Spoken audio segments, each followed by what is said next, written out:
sort of get why there's a benefit around that. Okay, empathy. So empathy, this is about, it isn't about feeling sorry for people. It's funny, I was talking to some people last year about this, and people seem to not really understand what empathy was, which took me aback. Sometimes a view that empathy is about feeling sorry for people. Oh, I really empathize with you. You know, I sort of feel sorry for you. It's not about that. It's actually just being able to understand things from someone else's perspective, whether you agree with that perspective or not. And in terms of change management, it's really, really important to be able to understand different people. But the problem is that everybody is completely different. There's different personality traits. I mean, some of the things you might be used to are things like introversion, extroversion. Who describe themselves as an introvert? Any introverts in the room? You're going to admit to it? See, there's a few. Extrovert. So no one's, anybody in the middle? Not sure.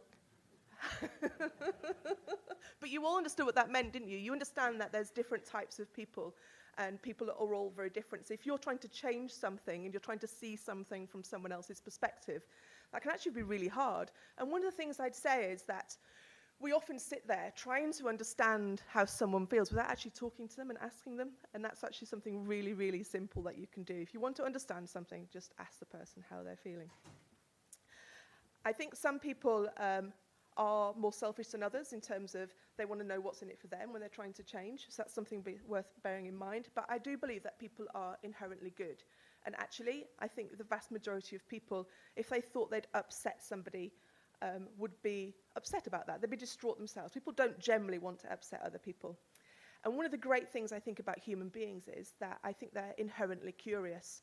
When you're a baby, you're really, really curious. And I think maybe you lose that a little bit as you get older. But I do also think that that's something that you can start nurturing.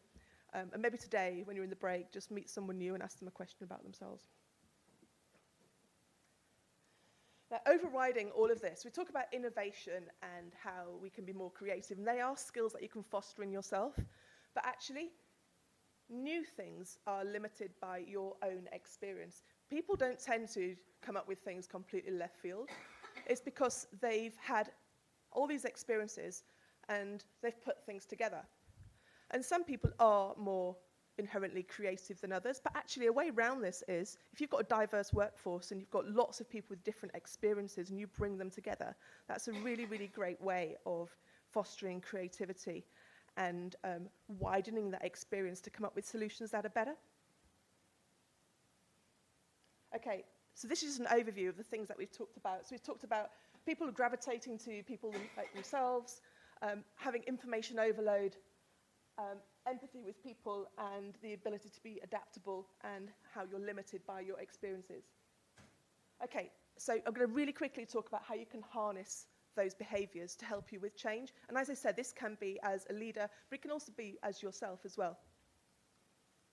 Okay, so you need to make things attention-grabbing. You want people to do things differently. You want to focus on this information overload and the fact that you want people to do things in a different way. It has to be relevant to them, and it has to be interesting. Talked about commonalities. It's really, really important to focus on, if you're trying to create momentum and create a group, you need to focus on common goals and things people have in common. And we're running out of time, so I can talk to you individually about this a little bit more in detail if you'd like me to. But this is about, if you're designing things, don't focus on the differences, focus on what people have in common and get them to work together more effectively. Positive experiences. Now, this can be hard, especially when you're in an environment where things haven't always gone well every single time. People hark back to when things went wrong. One of the strong reasons behind having a more agile culture and doing things quickly and moving on and learning from them means that if you have something big and then it fails, that has a far more devastating effect on your ability to change people than doing smaller things incrementally. And maybe some things go well and some things don't. But there's something about, if you have a positive experience, that is what's going to build momentum, and you've got to really, really focus on that.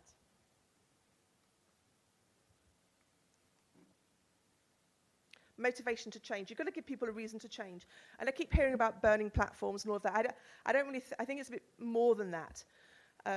But people have to understand what's happening in the world, and there's a lot of information out there to help you find out about this. I mean, the very fact that people are here today means that there's obviously an interest. The report that I talked about earlier from the London Market Group, that gives you some insights into the things that are changing and the opportunities.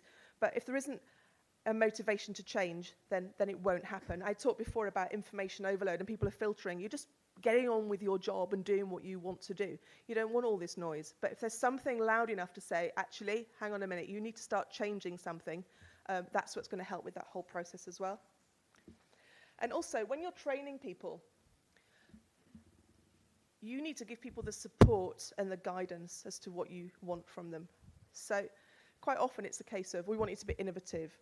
We want you to start using this system. But then there isn't the sort of the support mechanisms behind that to help people to work effectively.